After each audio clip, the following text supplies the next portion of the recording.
feeling guilty about yelling and you're kind of stuck in it and you don't know how to get out? Well, is yelling really that bad? The short answer, no. You're listening to the Bear in Mind Podcast, episode 152. A podcast that breaks it down so you can break the cycle for good. Now, your host, Tara Rama, but you can call her T. If you've listened to my past episodes on guilt, you can search by simply typing in guilt. I usually try to put it in the title. The big episodes on guilt are Releasing the Guilt, 123, and Action Guilt versus Emotion Guilt, 128.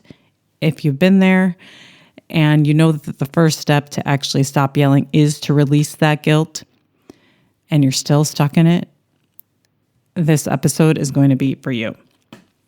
And I kind of realized some things about feeling guilty about yelling.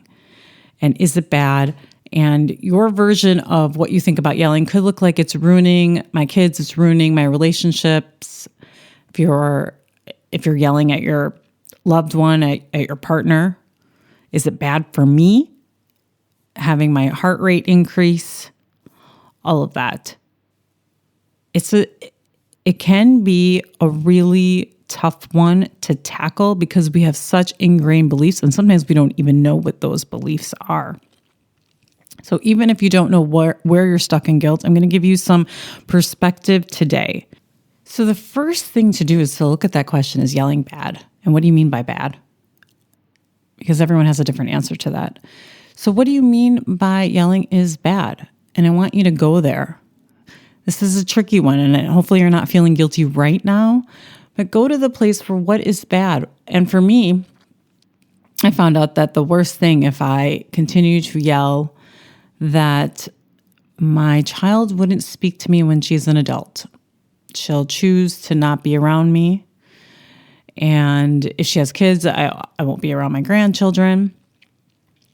And that is what came to my mind. And then some other things came up, but I think for me, that was a really big thing in my head, was that she's not going to want to have a relationship with me when she gets older. And so what is bad? So if I continue to yelling is bad because, and fill in the blank, and go all the way to that place, because it's a really good thing to know.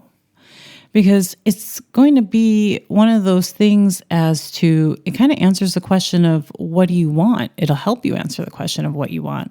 I want a really good relationship with my child all throughout the different stages that she's in, all the way into her adult life.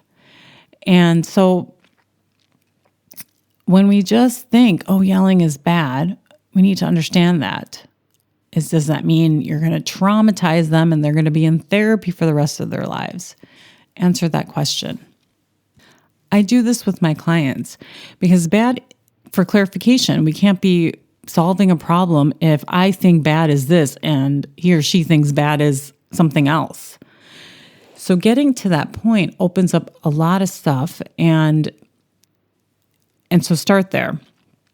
The next thing that I have, and it's the last one. So is yelling bad?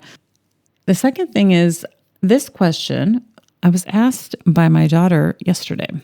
And I thought it was a really good question because it got my brain thinking. And this is where kind of the inspiration for this episode is what's the worst thing a parent can do to a child? That was what she asked me. How's that for a Sunday afternoon? And so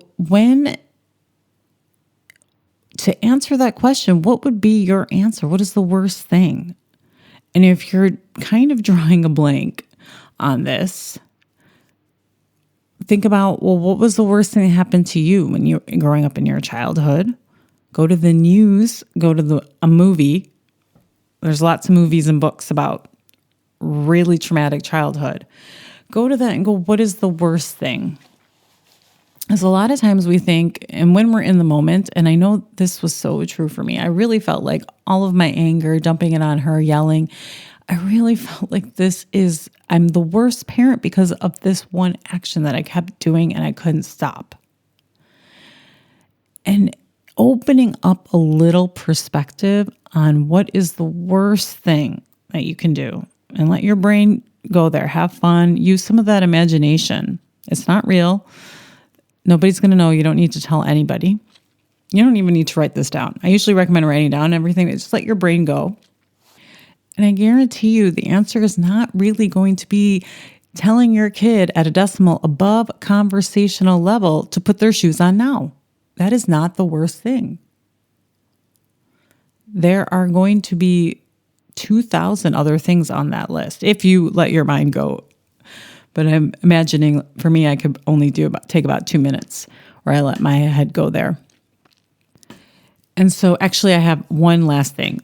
The first two things I told you are kind of related. Define, is yelling bad? And what's the worst thing a parent can do to a child? So look at those questions and get some clarity on that.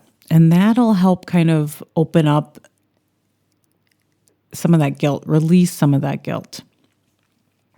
And the last thing that I'm going to tell you is sometimes we don't look at things in a molecular way. This is the word I use to look at things.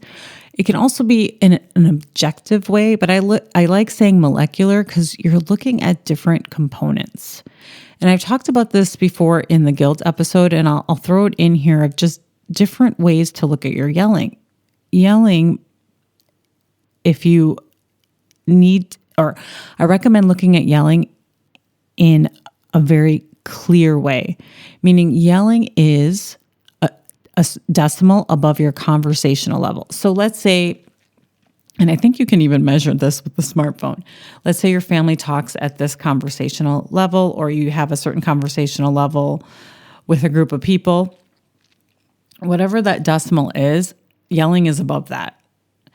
And so I think the average is like 60 decimals for conversation.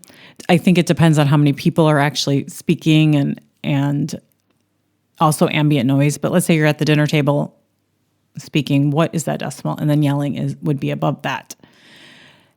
And then looking at the actual words that you say when you yell. So if your words are, put your shoes on now, I'm saying it at a conversational level, probably just a little higher because this is being recorded.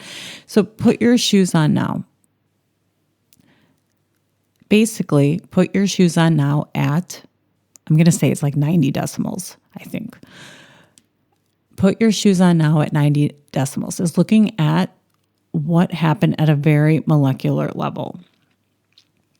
And that can release some of that emotion that we have so attached to what has just happened. What were the exact words that you did? And if you can find a little opening after you've yelled and you find yourself in kind of this space, looking at that, a space where you can take this kind of action, is looking at things at a molecular level can kind of get you out of that guilt. It can kind of shift. And here I'm not talking about forgetting that you feel guilty and ignoring the guilt or avoiding the guilt. No, I'm talking about when we habitually go to guilt and trying to move through it faster, release it, let the guilt be there, and then release it out of our body is just to get enough perspective on that and using that molecular level. I said these words because often the words that you actually said, like stop doing that. If you say it, I said, stop doing that at 90 decimals. Already, when I think about that, just even when I said it and I said stop at a louder decibel, I felt different than saying stop at 90 decimals. And it already kind of calmed me down. I could feel it in my body. So I'm going to wrap up how to kind of get through that belief system about yelling. Define what is bad for you. What is that worst case scenario if you yell all the time? 2 is, what's the worst thing a parent can do to a child? And 3, get to the molecular level of it. That's all I have for you this week. I'll check back with you next. Thanks for listening. Listen for a new episode next Tuesday by subscribing on your favorite podcast platform. Bye for now.